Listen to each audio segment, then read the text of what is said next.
Hey guys, in this video I'll show a full tutorial on how to create a free ZenDrop account in 2024. So first of all, open up any search engine. For me it's going to be Google Chrome, and then type of ZenDrop.com, just like this.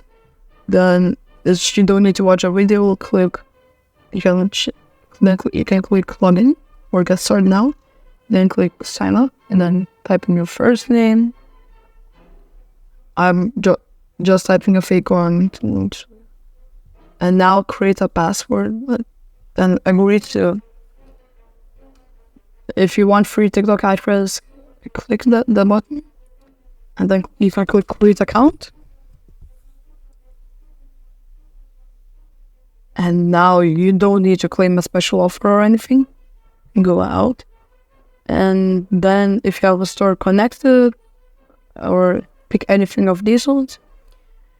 And now you can find many products to source from and dropship from. Here's your dashboard. You can find products, really good products to dropship.